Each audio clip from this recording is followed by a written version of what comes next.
সাজানো বাগান এখন ছিন্ন ভিন্ন। ছোট চারা বেড়ে উঠেছিল ছায়া দেওয়ার স্বপ্ন নিয়ে।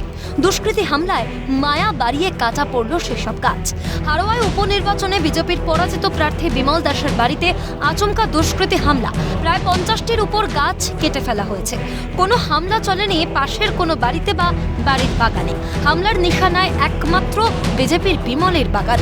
চাষের জমিতে থাকা হ্যান্ড ট্রাক্টরটিও ভাঙচুর করেছে দুষ্কৃতীরা।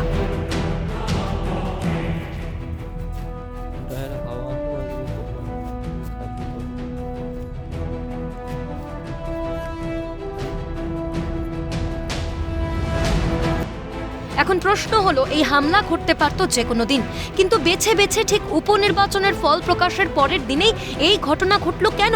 নেপথ্যে কি প্রচ্ছন্ন হুমকি, ভোট পরবর্তী হিংসার ছায়া? বিজেপির পরাজিত প্রার্থী বিমল দাস সেই আশঙ্কাই করছেন। তার মত, এই হামলা চালিয়েছে স্থানীয় তৃণমূল কর্মীরা। গণনা শেষ হতেই দেখা যাচ্ছে যে আমার যে আমবাগান ছিল 5 বিঘে জমি, তার মধ্যে 4 বিঘে জমির আম গাছ পুরো কেটে দেওয়া হয়েছে। এ থেকে বোঝা যায় যে তৃণমূল মানে গোটা রাজ্য জুড়ে কীভাবে সন্ত্রাস চালায়। এই সন্ত্রাসের প্রতিবাদ এবং ধিক্কার জানাই। যেভাবে আম গাছ মানে যে এগুলো কেটেছে, একদম গোড়া থেকে কেটে দিয়েছে এবং আমার চাষের যে শ্যালো মেশিন ছিল সেটাকে ভাঙচুর করেছে, ট্র্যাক্টর ভাঙচুর করেছে। এ থেকে তৃণমূল সারা বিধানসভা জুড়ে সন্ত্রাস চালাচ্ছে এবং এই সন্ত্রাস এখানকার স্থানীয় তৃণমূল নেতারা। এ প্রসঙ্গে যদিও একেবারেই অভিযোগ অস্বীকার করেছে হারোয়া উপনির্বাচনে জয়ী তৃণমূল প্রার্থী রবিউল ইসলাম। তৃণমূল কংগ্রেসের বদনাম করতেই এই ঘটনা ঘটানো হয়েছে মত রবিউলের। ঘটনা শোনার পর আমাদের নেতৃত্বের সঙ্গে আমি কথা বলি ওখানে।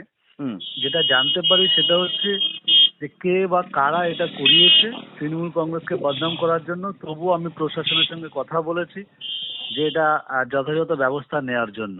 এরকম ধরনের ঘটনা আমাদের নেতৃত্বের কাছ থেকে আমরা জানতে পেরেছি যে আমাদের সঙ্গে কেউ জড়িত নয়। তারপরেও আমরা প্রশাসনকে নির্দেশ দিয়েছি যে যদি কোনো রকম যদি এখানে কোনো থাকে আপনারা নিশ্চয়ই এর ব্যবস্থা নেবেন।